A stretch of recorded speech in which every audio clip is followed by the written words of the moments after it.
Hello students, स्वागत है आप सभी का एमपी सर की लाइव क्लास में। तो बेटा आज का जो टॉपिक है वो है गिरनार रिएजेंट। ठीक है कि गिरनार रिएजेंट क्या है, कैसे रिएक्शन करता है, क्या इंपॉर्टेंट एस्पेक्ट्स हैं। तो जिन लोगों ने अभी तक मेरे चैनल को सब्सक्राइब नहीं किया है, जो कमेंट नहीं करते हैं, लाइक शेयर कमेंट नहीं कर रहे हैं, उनको बता दो बेटा इतना तो बनता है कम से कम। ठीक है, और आपके लिए अच्छी से अच्छी वीडियो लेते आता रहूं, इसके लिए इंपॉर्टेंट ये है कि आप वीडियो को देखने के बाद उसको शेयर जरूर करें, सब्सक्राइब करें और वीडियो के नीचे कमेंट करके मुझे बताएं कि आपको वीडियो कैसा लगा, ताकि अगले वीडियो में उस चीज़ों को जो आपको लगता है कि सर ये चीज़ें होनी चाहिए थी, उन चीज़ों को लेके आपके लिए अगली बार वीडियो में जरूर आऊँगा। तो चलिए आगे बढ़ते हैं। Girnar reagent. Girnar reagent chemistry में फादर ऑफ रिएजेंट का काम करते हैं। ठीक है, क्यों? क्योंकि ऐसा कोई रिएक्शन नहीं है गिरनार का जो आप रिएक्शन जैसा ऐसा कोई रिएक्शन नहीं है जो कि गिरनार नहीं कर सकता। एडिशन कर देता है, एलिमिनेशन करता है, सब्स्टिट्यूशन कर लेता है, एसिड बेस करता है। तो ये सारी रिएक्शन शो करता है। मेनली जो हम लोग पढ़ते हैं उनमें हर टाइप का रिएक्शन गिरनार रिएजेंट शो करता है। तो हम स्टार्ट करेंगे सबसे पहले। गिरनार है क्या? What is Girnar reagent? तो देखिए, जनरली जो आप लिखते हैं तो आप लिखते हैं RMgX। R is alkyl group, Mg एक मेटल है, X हेलोजन है। ठीक है, तो alkyl, this alkyl group, magnesium एक मेटल है और X क्या हेलोजन है, तो it's become alkyl halide with metal. RMgX compound है। तो प्रेजेंटेशन कैसे लिखोगे? RMgX। ठीक है, अब देखो मैंने यहां मेंशन किया है कि R पे निगेटिव चार्ज होता है, मैग्नीशियम पे पॉजिटिव होता है +2 चार्ज, और हेलोजन पर निगेटिव चार्ज। चार्ज बैलेंस करने के लिए माइनस माइनस और प्लस। इसके बाद मैंने मेंशन किया है कि R और मैग्नीशियम के बीच में कोवेलेंट बॉन्ड है। देख पा रहे हैं आप लोग, मैग्नीशियम हेलोजन के बीच में कौन सा बॉन्ड है? आयनिक बॉन्ड है। तो ये क्वेश्चन आ चुका है बिट सेट में कि गिरनार रिएजेंट में कार्बन और मैग्नीशियम के बीच में जो बॉन्ड होता है वो कौन सा होता है? कोवेलेंट होता है। मैग्नीशियम हेलोजन के बीच में कौन सा बॉन्ड होता है? आयनिक होता है। मतलब एक ही मॉलिक्यूल में दो तरह के बॉन्ड है, कोवेलेंट भी है और आयनिक भी है। कार्बन मेटल के बीच में कोवेलेंट, मैग्नीशियम हेलोजन के बीच में आयनिक बॉन्ड। अब मैंने एक वर्ड लिखा है यहाँ पर, it's a organo metallic compound. इसका मतलब क्या हुआ? What is the meaning of organo metallic compound? And bond with metal, covalent carbon and metal. ठीक है, तो इसका मतलब ये है कि जब कभी कार्बन और मेटल के बीच में बॉन्ड हो, डायरेक्ट बॉन्ड हो, सुनना ध्यान से, कार्बन और मेटल के बीच में डायरेक्ट बॉन्ड हो और बॉन्ड कैसा हो? कोवेलेंट हो, उस कंडीशन में आप गिरनार रिएजेंट को या उसके जैसे कंपाउंड्स को ऑर्गेनोमेटालिक की कैटेगरी में रख रहे हो। मतलब ऐसा कोई भी कंपाउंड जिसमें कार्बन और मेटल के बीच में एक कोवेलेंट बॉन्ड हो, उससे हम क्या बोलेंगे? Organometallic compound. तो Grignard reagent is a organometallic compound. इतनी बात हम कर रहे हैं। ठीक है, चलिए आगे बढ़ते हैं। फिर देखिए, कुछ एग्जाम्पल मैंने लिखे हैं आपके लिए ताकि आपका मिसकंसेप्शन निकल जाए दिमाग से कि भाई एग्जैक्टली ऑर्गेनोमेटालिक कंपाउंड की बात की जाए तो वो क्या होते हैं। तो देखो बेटा, ये ऑक्सीजन है, ये सोडियम है और इनके बीच में आयनिक बॉन्ड है। तो पहली बात तो बॉन्ड आयनिक है और मेटल के साथ, सोडियम नो डाउट मेटल है लेकिन कार्बन अटैच नहीं है। कौन अटैच है? ऑक्सीजन है। तो किसी कंडीशन में इसको हम क्या नहीं बोल सकते? ऑर्गेनोमेटालिक कंपाउंड नहीं बोल सकते। फिर आता है सोडियम के साथ NH2-, not organometallic compound, not organometallic compound. फिर कार्बन मेटल के बीच में बॉन्ड तो है लेकिन ये बॉन्ड आयोनिक है। ठीक है भाई, एसिटिलीन से एसिटिलाइन, एसिटाइल आयन है, और सोडियम ऐसा क्या बोलते हैं? एसिटाइल आयन है। तो C-Na+। तो कार्बन और सोडियम के बीच में बॉन्ड तो है लेकिन बॉन्ड कैसा है? आयनिक है। It's not covalent. समझ में आ रहा है? इसलिए ये भी ऑर्गेनोमेटालिक कंपाउंड की कैटेगरी में नहीं आएगा। LDA, lithium di isopropyl amine.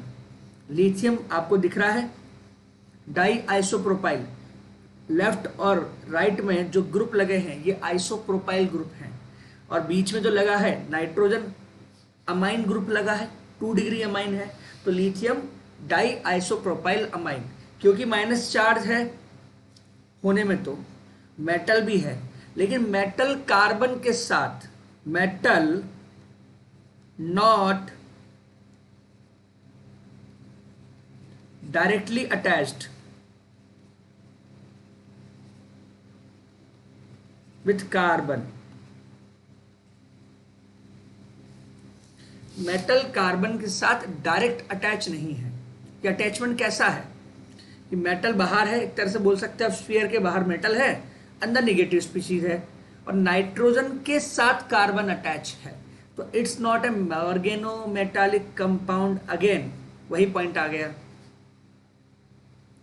डाइबेल, scene देख सकते हैं आप, इसके दोनों तरफ लगे हुए हैं ये वाले, ठीक है, इट्स ए डाइबेल। यहां से दिखेगा, इधर एक डाई आइसो ब्यूटाइल, भाई 4 कार्बन का आइसो ग्रुप लगा है, तो di iso butyl aluminium and hydride. Hydride का मतलब क्या है, क्या देता होगा ये, H माइनस, ठीक है, प्रोटॉन H प्लस होता है, हाइड्राइड जब बोलते H माइनस होता है। लेकिन अब आप इसमें गौर करेंगे,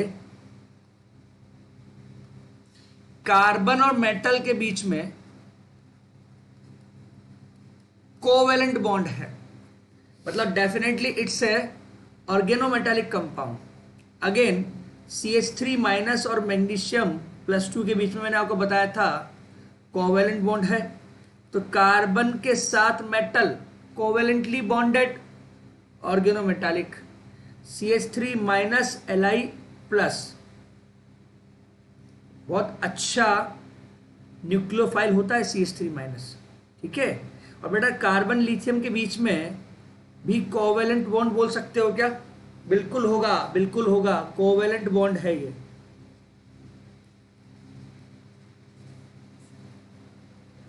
इन जनरल एस ब्लॉक के जो मेटल्स होते हैं, इन जनरल वो कार्बन के साथ कोवेलेंट बॉन्ड में रहते हैं।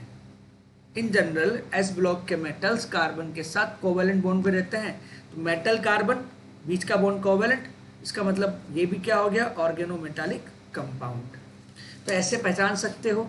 तो गिगनार फाइनली ये बोल सकते हो आप कि इट्स ए ऑर्गेनोमेटालिक कंपाउंड। अभी काम क्या आता है, किस यूज में लेते हैं, इसका बहुत सारा टाइप का रिएक्शन होता है। जैसा कि मैंने आपको बताया कि father of reagents, organic chemistry या रिएजेंट केमिस्ट्री में ये फादर की तरह काम करता है। अब आप कहोगे सर कहीं लिखा है क्या, लिखा तो नहीं है, लेकिन जो सबसे ऊपर हायरार्की में है वो कौन है, वही होता है मेन, सर्वे सर्वा वही तो होगा, वही तो है सबके पिताजी। तो ये हायरार्की में ये हर चीज में इन्वॉल्व है।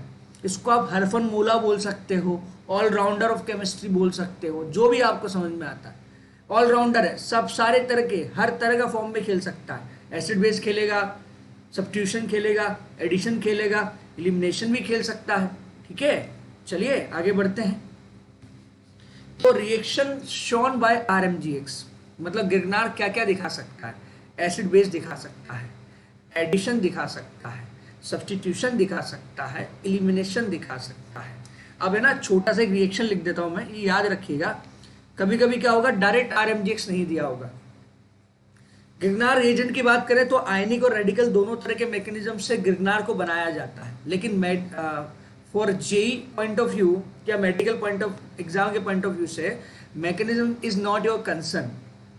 जनरली एक आयनिक मैकेनिज्म बोल सकते हो आप कि हाँ होता है, आयनिक भी होता है, रेडिकल भी होता है। और आप तो सीधा भी याद रखिए कि अगर आपने RX लिया है और आपको दिया किसी ने मैग्नीशियम के साथ ईथर, तो आप RMGX बना लेते हैं। ये रिएक्शन आपको काम आएगी बस, क्योंकि कभी कभी कन्वर्जन में डायरेक्ट गिगनार रिएजेंट नहीं देके वो एल्काइल हैलाइड के साथ मैग्नीशियम दे देता है। अगर एल्काइल नहीं हो, एराइल हो, तो ARX लिख लीजिए, मैग्नीशियम ईथर।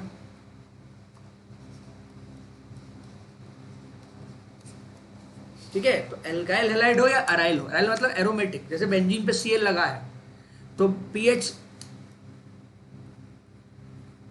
Cl के साथ अगर आपको Mg और ईथर मिल जाता है तो आप क्या बना लेते हो, पीएच Mg Cl बना सकते हो। बस यही रिएक्शन है और कुछ नहीं करना है इसमें। अगला, प्रिपरेशन ऑफ RMGX। तो प्रिपरेशन में तो देखो सिंपल सा है कि आपको एक अल्काइल हैलाइड के साथ मैग्नीशियम की रिएक्शन करानी है। इंपॉर्टेंट पॉइंट ये है कि जो सॉल्वेंट ईथर मैंने लिया है वो ईथर ही क्यों, क्योंकि ये चीज समझने लायक है और ये इसका रिएक्शन के कंडीशन पर इंपैक्ट आता है। आई रिपीट माई वर्ड्स, इस सॉल्वेंट का रिएक्शन की कंडीशन पर इंपैक्ट आता है। What is the meaning of impact? तो वो समझने के लिए आने वाले 15 सेकंड तक बात सुनते जाना ध्यान से। ईथर सॉल्वेंट की तरह लेते हैं, एक्वस मीडियम अलाउड नहीं है, not aqueous medium allowed, not CO2 और any CO containing molecule as a solvent. क्या ले सकते हो? ओनली ईथर या ईथर जैसा कुछ ले सकते हो। रिपीट कर रहा हूं, फैशन में ईथर ज्यादा है, ईथर जैसा भी कुछ ले सकते हो, लेकिन एक्वस मीडियम नहीं लेना। एक्वस मतलब क्या होता है? H+ containing. अब कुछ कहेंगे सर एक्वस मतलब तो पानी वाली बात है। बिल्कुल, वाटर एज ए सॉल्वेंट या वाटर जैसे सॉल्वेंट जिसमें खुद का क्या हो? H+ हो, एसिडिक हाइड्रोजन हो, ओके, जो बेसिकली सॉल्वेशन की तरफ लेके जाए। कौन सा सॉल्वेशन? पॉजिटिव सॉल्वेशन, जो कि प्रोटॉन्स या प्रोटॉन जैसी स्पीशीज कर रही है। CO2 या CO कंटेनिंग मॉलिक्यूल सॉल्वेंट की तरह नहीं लेना। क्यों नहीं लेना? अब आ जाते हैं उस पॉइंट पर। देखिए, गिगनार बहुत रिएक्टिव होता है और जो रिएक्टिव होता है वो अनस्टेबल होता है। और गिगनार के कार्बन का नेचर, क्योंकि कार्बन पर निगेटिव है, ध्यान से सुनते जाइएगा बात को, गिगनार के कार्बन पर निगेटिव है और निगेटिव चार्ज स्पीशीज होने से ये बेसिक नेचर शो करता है। साथ ही साथ ये न्यूक्लियोफिलिक नेचर भी शो करता है। ठीक है, न्यूक्लियोफिलिक मतलब ये न्यूक्लियोफिलिक अगर है तो मतलब न्यूक्लियोफाइल का काम करता होगा। बिल्कुल करता है। और अगर न्यूक्लियोफाइल का काम करता है तो क्या ये न्यूक्लियोफिलिक एडिशन कर सकता है? बिल्कुल कर सकता है। क्या ये न्यूक्लियोफिलिक एलिमिनेशन सब्स्टिट्यूशन कर सकता है? बिल्कुल कर सकता है। बेसिक नेचर है तो क्या एसिड बेस कर सकता है? अरे बिल्कुल कर सकता है। एसिड बेस सबसे फास्ट रिएक्शन होती है। मेंशन करता हूं यहां पर,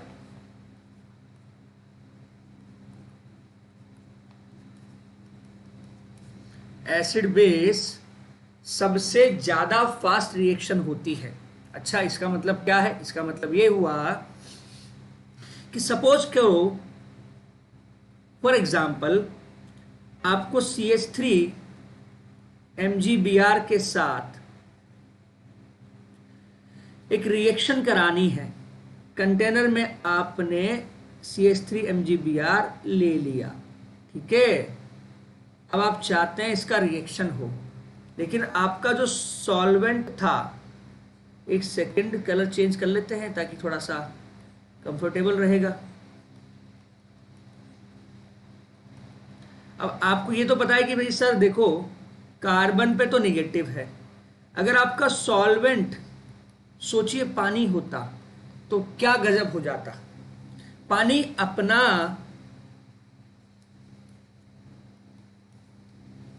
H+ CH3 के साथ, पानी का H+ क्योंकि डेल्टा पॉजिटिव होता है H पे, क्योंकि डेल्टा नेगेटिव इस पे ऑक्सीजन पे है, और ये एसिड बेस रिएक्शन करते। कौन सी रिएक्शन करते? एसिड बेस रिएक्शन कर लेते। तो ये गड़बड़ नहीं होती क्या?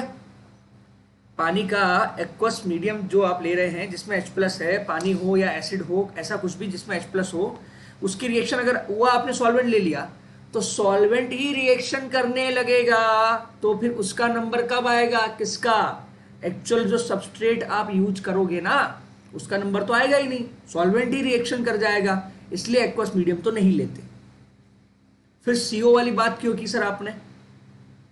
हाँ, तो CO वाली बात भी सुन लीजिए, CO वाली बात भी बता देते हैं। CO वाली बात क्यों नहीं? देखो, अगर सपोज करिए मैंने लिया CH3 MgBr, CH3 पे निगेटिव था, ठीक है, और सपोज कीजिए मैं CO2 ले लेता हूं। अब CO2 के कार्बन पर डेल्टा पॉजिटिव है, CH3 पर माइनस चार्ज है। जैसे ही इसने इसको देखा, घंटी बजने लगी, और घंटी बजी तो क्या हुआ, बोला आओ रिएक्शन करें। कौन सी रिएक्शन करेंगे, ये एडिशन। क्यों, इसके पास निगेटिव, मतलब ये बन गया न्यूक्लियोफाइल। कार्बन पर डेल्टा पॉजिटिव, ये बन गया न्यूक्लियोफिलिक सेंटर। समझ में आ रहा है। तो अब सोचिए कंडीशन क्या होगी कि आपके CO का ये बॉन्ड टूट के ऑक्सीजन पर निगेटिव आ जाएगा। एक बॉन्ड टूटा है, एक बचा हुआ है अभी। आपका CH3 यहां अटैच हो गया, ऑक्सीजन पर निगेटिव आ गया, और जो आपका MgBr है ना,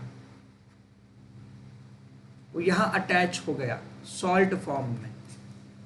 सिंपल सी बात है, निगेटिव आ गया ऑक्सीजन पर, MgBr वहां। तो बेटा ये एडिशन रिएक्शन हो गई, तो ये गड़बड़ नहीं हो गया, मतलब रिएक्शन विथ सॉल्वेंट। हमने CO2 को एज ए सॉल्वेंट लिया था, तो उस सॉल्वेंट के साथ ही क्या कर लिया इसने, रिएक्शन कर लिया। ये नहीं होना चाहिए। क्यों, सॉल्वेंट को सिर्फ मीडियम के काम आता है ना, रिएक्शन थोड़ी करनी चाहिए उसको। अगर रिएक्शन सॉल्वेंट करने लगेगा तो सबस्ट्रेट क्या करेगा, बैठ के भजिया थोड़ी तलेगा। समझ में आ रहा है। अब स्टेटमेंट सुनना है, क्या लिखा है। इसलिए कैसा सॉल्वेंट चाहिए, कैसा हो हमारा आइडियल सॉल्वेंट जो हमारे ग्रिग्नार रिएजेंट RMGS के लिए अप्रोप्रिएट हो। We require low boiling point and lone pair containing species to store RMGX। पहला statement, active hydrogen presence in solvent is strictly prohibited. इसका एग्जाम्पल क्या है, पानी। पानी के साथ अगर बात की जाए तो स्ट्रिक्टली प्रोहिबिटेड है। हम कभी भी किसी भी कंडीशन में ग्रिग्नार रिएजेंट के साथ क्या नहीं लेते, पानी या पानी जैसा कोई भी सॉल्वेंट जिसमें H+ प्रेजेंट हो, नहीं लेते। We require low boiling point and lone pair. इसका मतलब समझाता हूं मैं आपको।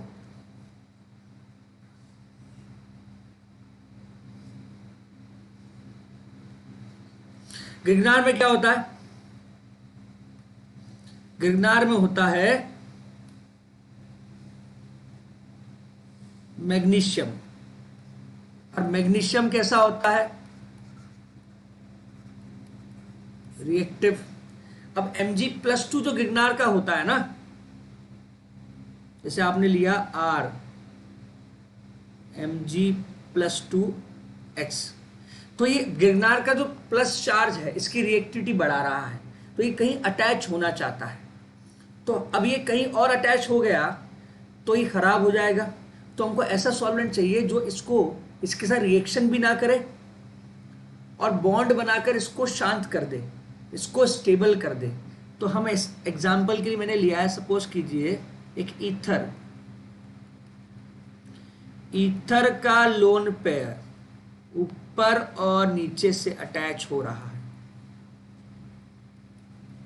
ठीक है, बना रहा है कोऑर्डिनेट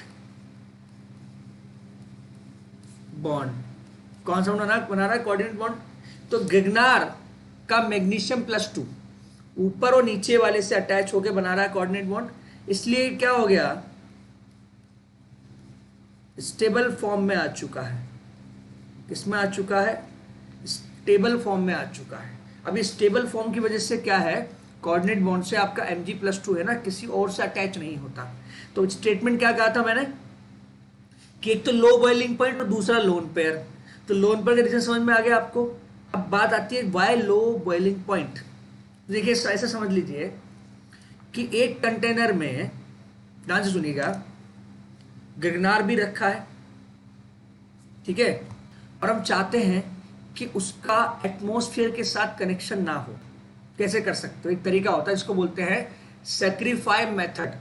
क्या होता है सैक्रिफाई मेथड, कि भाई एक कंटेनर में ग्रिग्नार है और सॉल्वेंट की फॉर्म में हमने सपोज कीजिए ईथर ले लिया। अब ईथर का बॉइलिंग पॉइंट लो बॉइलिंग पॉइंट होता है।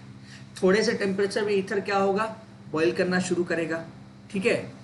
तो ग्रिग्नार से पहले अगर ईथर बॉइल होता है तो उस डब्बे में जिसमें गिरनार और ईथर दोनों हैं, पहले गिरनार के पहले ईथर निकलने लगेगा, ठीक है, हर बार।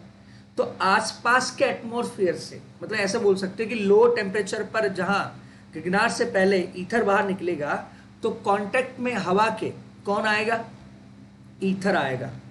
अब ईथर पानी के साथ जो भी रिएक्शन करे वो उसका खुद का लुकआउट है, लेकिन गिरनार हमारा सॉल्वेंट में क्या है? फिक्स है, मतलब गिरनार अभी वेपराइज नहीं हो रहा। या बोल सकते हैं कि वॉलेटाइल नेचर की बात करें तो जिसका बॉइलिंग पॉइंट कम है वो ज़्यादा वॉलेटाइल होता है।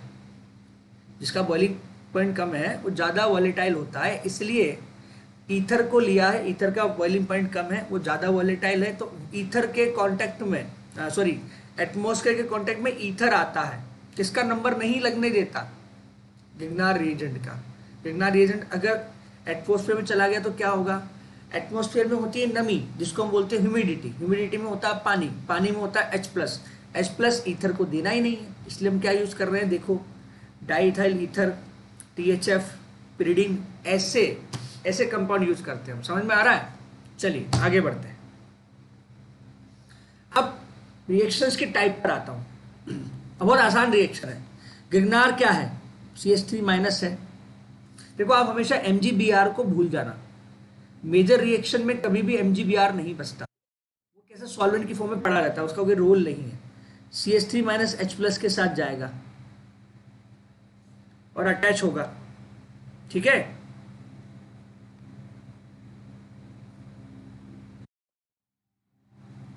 एक सेकंड,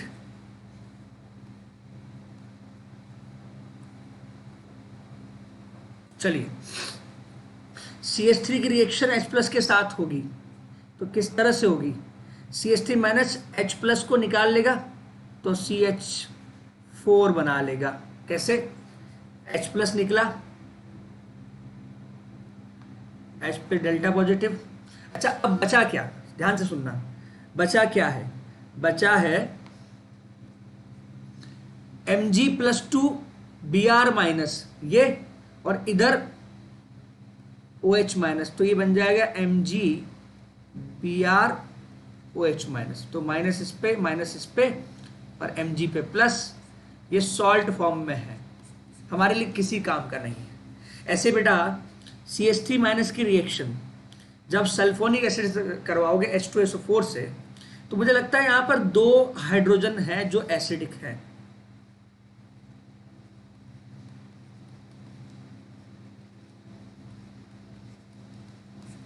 इसका मतलब इसका भी कितने मोल काम आएंगे? 2 मोल। तो ऐसे क्वेश्चन पूछे जाते हैं ना कि नंबर ऑफ मोल्स कंज्यूम, आप बोलोगे सर देखो पहला मोल तो ये और दूसरा मोल ये, बस और कुछ नहीं करना। कितने मोल हो गए? CH4 के 2 मोल, और मीथेन गैस बनेगी। कितने मोल मीथेन लिबरेट हुई? 2 मोल। अगला सवाल, CH3- के साथ ये H और ये H, कितने मोल? 3 मोल। PHMgBr के साथ ये D। अब हाइड्रोजन हो या ड्यूटीरियम हो, एसिडिक नेचर तो है। अब देखो क्या हो जाएगा, सोचो। PHMgBr लिखा है, रिएक्शन करेगा आपने पानी के साथ, तो pH पर माइनस था तो PHD बन गया, ठीक है।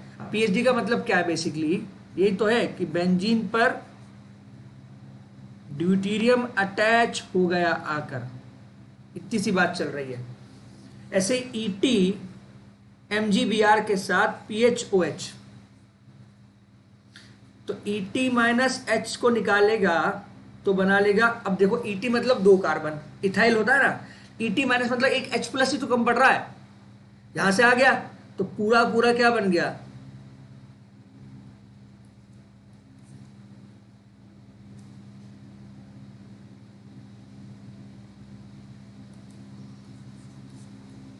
भाई ET मतलब 2 कार्बन ही तो होते हैं, तो बस CH3 और CH2 था माइनस के साथ।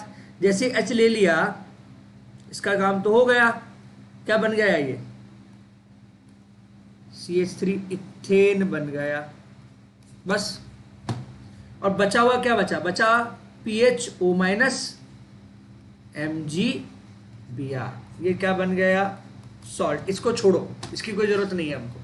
ऐसे ऊपर भी यही हुआ होगा, ऊपर बचा होगा MgBr एंड OD। अब देखो यहां कोई रिएक्शन नहीं होती, क्यों नहीं होती सोचो। CH3 माइनस बेस है क्योंकि इस पे चार्ज है, और नाइट्रोजन पे भी तो लोन पेयर है, और नो हाइड्रोजन, या ऐसे बोले तो no active H। Active H कैसा H होता है, एसिडिक होता है, इसलिए रिएक्शन ही नहीं होगी। माइनस और लोन पेयर में रिपल्शन है, रिएक्शन किस बात की। लेकिन यहां हो जाएगी क्योंकि ये जो H प्लस एक्स्ट्रा लगाया ना, ये ले जाएगा CH3 निकाल के, बना लेगा मीथेन। इसी तरह से यहाँ एक H है, यहाँ pH माइनस है, तो बन जाएगा बेंजीन। ठीक है, चलिए बेटा 2 हाइड्रोजन दिख रहे हैं, तो कितने मोल कंज्यूम कर लूँ, 2 मोल। और कितने मोल बना लूँ मीथेन, 2 मोल। CH3 माइनस H और H कितने मोल, 2 मोल मीथेन। इधर H इधर H कितने मोल, 2 मोल मीथेन। आया समझ में। अब अगला आता है पॉइंट, न्यूक्लियोफिलिक एडिशन। एडिशन कैसे होता है, देखो pH निगेटिव है, CH3 भी निगेटिव है। अब pH निगेटिव है, क्या आपको इसमें कोई एक्टिव हाइड्रोजन दिखता है, मुझे तो नहीं दिखता। अब एक्टिव हाइड्रोजन तो नहीं है, लेकिन सर एक चीज मुझे दिखाई दे रहा है, क्या दे रहा है कि सर देखो कार्बन पे डेल्टा पॉजिटिव, और पीएच आपने कहा था बेस के साथ साथ एक न्यूक्लियोफाइल भी होता है, बिल्कुल होता है। तो क्यों ना सर इसका अटैक सीओ पे कराया जाए, बिल्कुल करा सकते हैं। बॉन्ड टूटेगा, ऑक्सीजन पर निगेटिव आ जाएगा, और कैसा बन जाएगा देखो HCO माइनस, इधर H नीचे जुड़ जाएगा जाके PH। अब फिर ये Mg और X जो आप देख रहे हैं ना, ये वाला पार्ट ये आ जाएगा यहाँ पे MgX। तो ये सॉल्ट फॉर्म बन गई, बन गया सॉल्ट फॉर्म। बस यही प्रोडक्ट एडिशन हो गया। इसको क्या बोलोगे आप, कौन सा एडिशन बोलोगे, न्यूक्लियोफिलिक। एक न्यूक्लियोफाइल जाके जुड़ गया, न्यूक्लियोफिलिक एडिशन हो गया।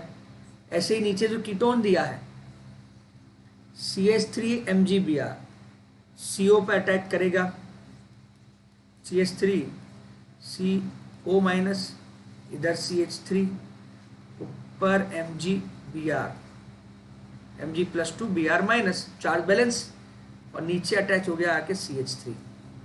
अच्छा अब मैं चाहता हूं कि सर मुझे हटाना है, मुझे सॉल्ट पसंद ही नहीं है, तो पानी डाल दो। अब डालो पानी, water addition after reaction of RMgX। Grignard की रिएक्शन के बाद पानी का एडिशन करना है। जैसे H2 मिलाओगे ना, पानी मिलाओगे, O हटेगा, O माइनस पानी का H प्लस लेगा और प्रॉपर एल्कोहल बना लेगा।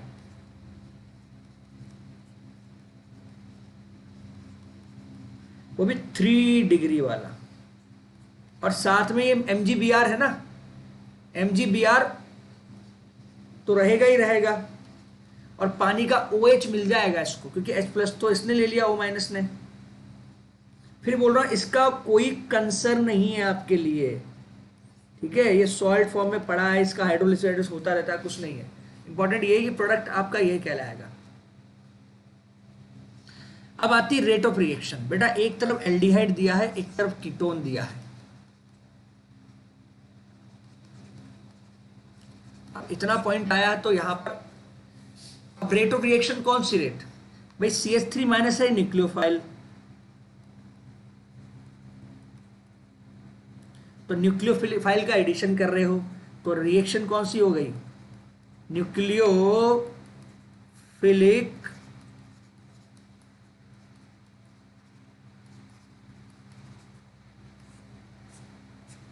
Addition reaction. तो एल्डिहाइड पर जब CH3 माइनस का एडिशन होगा या कीटोन पर होगा, तो आप समझिए बात को, जितना ज्यादा डेल्टा पॉजिटिव इंक्रीज करता है HCO, उतना रेट ऑफ रिएक्शन भी इंक्रीज करने लगता है। अगर डेल्टा पॉजिटिव बढ़ता है CO पर तो रेट ऑफ रिएक्शन ही बढ़ने लगता है। तो ये आपका एल्डिहाइड है, ये आपका कीटोन है। अब आप भी जानते हैं कि एल्डिहाइड और कीटोन में एल्डिहाइड का साइज छोटा है, पहली बात तो एक छोटे मॉलिक्यूल पर किसी का अटैक करना आसान है क्योंकि उसको क्राउडिंग कम मिलेगी आसपास के, ठीक है। तो होता क्या है, बेसिकली दो रीजन होते हैं। एक तो साइज फैक्टर, पहली बात, और दूसरा डेल्टा पॉजिटिव ज्यादा होता है एल्डिहाइड पर। क्यों होता है ऐसा? क्योंकि बेटा CH3 है ना, इसका प्लस साइड सिर्फ एक तरफ होता है, सिंगल साइड से। लेकिन अगर कीटोन को देखोगे तो कीटोन पर यही दोनों तरफ से होता है, प्लस आई और प्लस आई, ठीक है। प्लस आई और प्लस आई दोनों तरफ से होता है। साइज फैक्टर और डेल्टा पॉजिटिव दोनों की वजह से एल्डिहाइड और कीटोन में रेट ऑफ रिएक्शन किसका होगा? एल्डिहाइड का होगा। समझ में आ गया? तो अगर गिरना की रिएक्शन कराओगे तो फास्ट कौन करेगा? एल्डिहाइड करेगा। अब देखो, अभी तक तो हमने जो क्वेश्चन लिए थे उसमें कोई लीविंग ग्रुप नहीं था। यहां पे लीविंग ग्रुप भी लगा, Cl लीविंग ग्रुप होता है। अब देखो रिएक्शन कैसे होती है बेटा। सबसे पहले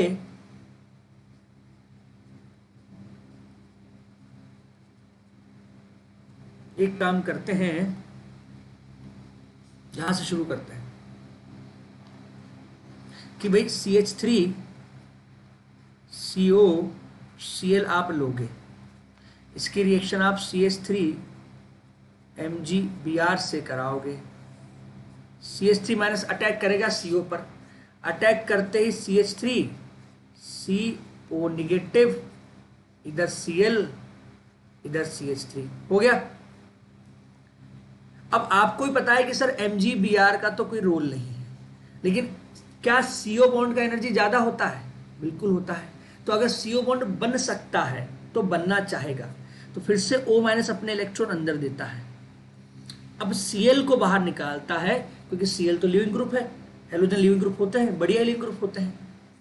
और इसने अब क्या बना लिया? इसने बना लिया CH3 CO CH3।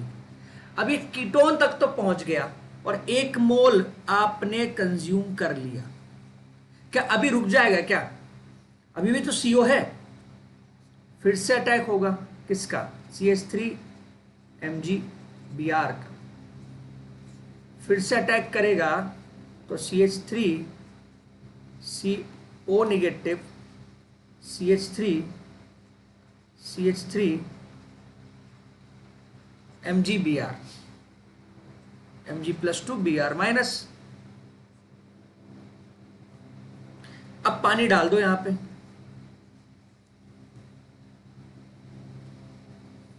पानी डाल दोगे तो MgBr हट जाएगा और CH3 कार्बन पे OH,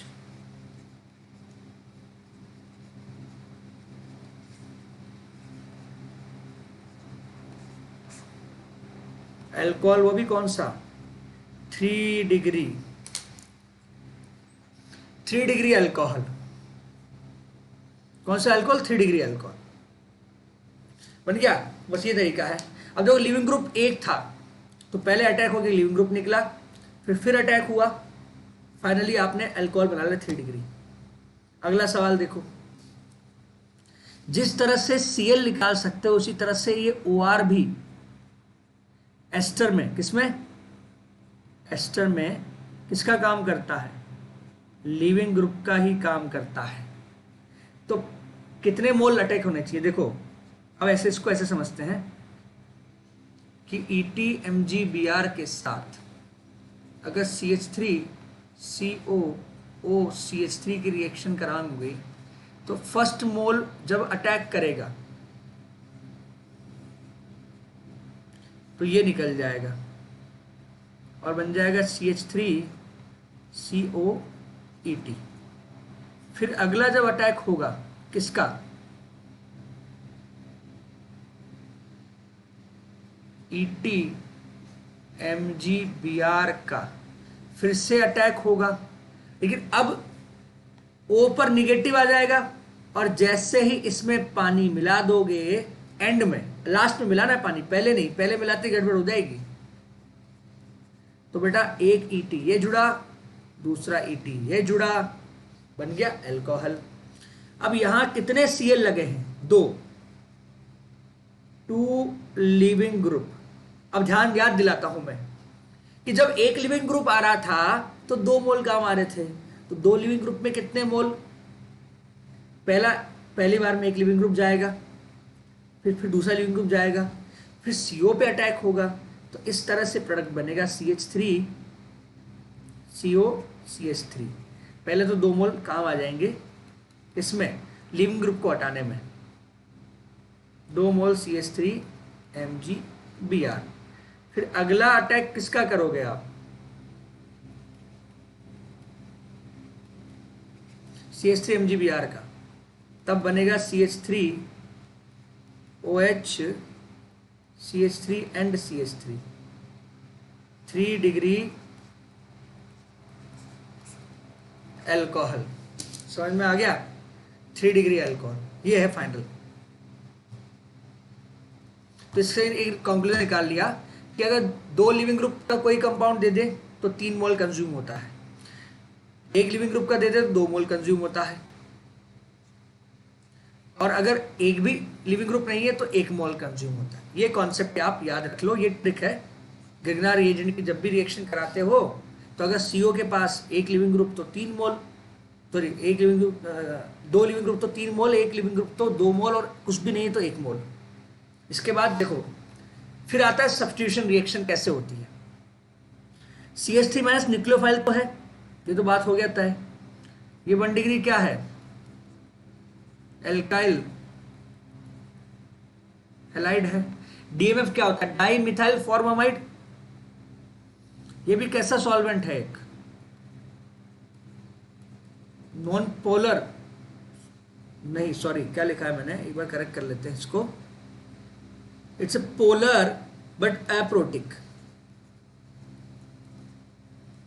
DMF तो नहीं लेना चाहिए हमको, हम सॉल्वेंट चेंज कर लेते हैं यहाँ पे। DMF की जगह पे, एक सेकंड,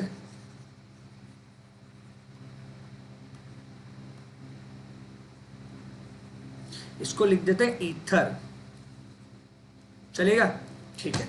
अब ईथर एक क्या है, पोलर एप्रोटिक सॉल्वेंट है। CH3 माइनस ने अटैक किया 1 डिग्री पर, CH3 क्या है, न्यूक्लियोफाइल है। CH3 CH2 एंड CH3 क्या बन गया, प्रोपेन बन गया। ओके, ऐसे ही बात करें तो PH माइनस MgBr, ब्रोमीन है आपके पास, हैलाइड है, फिनाइल रिएक्शन करेगा तो PH अटैक करेगा, Br को बाहर निकाल देगा। रिएक्शन का नाम क्या हो गया, SN2। कैसे, 2 डिग्री में polar aprotic solvent, PH MgBr nucleophile दिया है, होगी सब्स्टिट्यूशन रिएक्शन, सब्स्टिट्यूशन कर सकता है।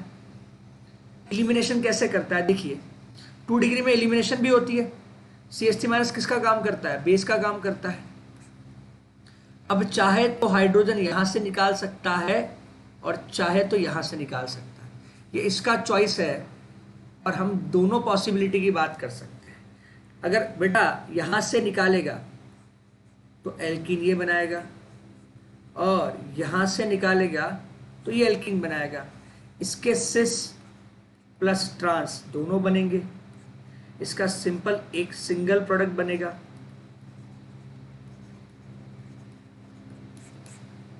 ठीक है, ये हो गया एलिमिनेशन रिएक्शन। तो ये है पूरा ग्रिग्नार। अब क्वेश्चन सॉल्व करो, मजे आएंगे, कोई दिक्कत नहीं आने वाली। ठीक है, तो चलो सेशन एंड करते हैं यहीं पे, मिलेंगे नेक्स्ट क्लास में। नेक्स्ट क्लास में आपको बताऊंगा Hofmann exhaustive methylation then elimination कैसे होता है, और ऐसे कंपाउंड्स में प्रोडक्ट जब बनाते हैं तो मेजर प्रोडक्ट कौन सा बनेगा। चलिए बेटा, मिलते हैं नेक्स्ट क्लास में। Okay, bye bye.